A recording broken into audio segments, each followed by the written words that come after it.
I'm a kind of semi-retired university professor of applied linguistics. Um, I've written stuff that been published, poems and books for children and stuff like that. Um, but I came into the USA as a refugee, and so I've only been in the USA for 30 years. What it means it's like I've worked only half my working life. And that entails, in terms of numbers, that you're going to retire poor because you haven't put in enough in the Social Security bank for you to get a substantial amount of money. So anyhow, so I knew that was coming, and it's not very easy to handle. I was raising 3 daughters on my own. And meanwhile trying to do everything else. So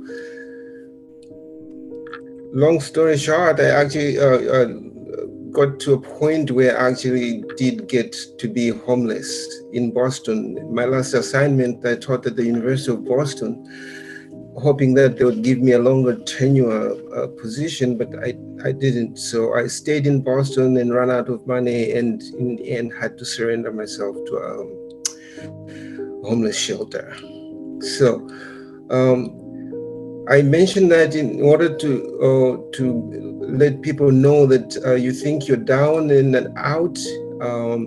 There are lots of people that actually go that way, and that now in this project I'm trying to show that you can bounce back. I'd like to talk about about the marathon. I run marathons, not 5 Ironman, just a mere marathon. And there's a story in my marathon is that when I got to mile 22, I hit the wall. If you hit the wall, it means your whole body just shuts down. You can't run, you can't walk, and so the next thing to do is most people get shoved into an ambulance to a recovery place. But I refused to get into an ambulance. I kept walking. And about a mile later, some voice came on my shoulder and said, "Are you tired?" I said, "I'm tired."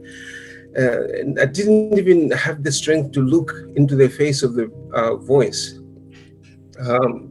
So, but we ran together for a while. I drank some water and I got to mile 25, mile 26. I'm thinking my voice is still on the shoulder, and I'm turning around to say we've done it, and she wasn't there. Right. So we all have this help. Sometimes it comes from all over the place. And this book here now, let this book be your angel. Let you finish your marathon. Let you have the courage to just keep plodding on until you get to the end. You don't have to sprint to the finishing line. You just have to keep going and get some results. So technically, I was born to teach. Like every fiber of my body just wants to teach. But ironically, like 2 other speakers before, is that what I wished for my students, I didn't think could happen to me. So I wished them great success, and I pushed them and I pushed them and I pushed them. But I wasn't doing that for myself. So in a business, you know about what we call the limiting belief. I didn't think I had it. I didn't know about it. And when I found out that I had one, I just broke through to a point where now I know that what I wish for my students, I can wish for myself.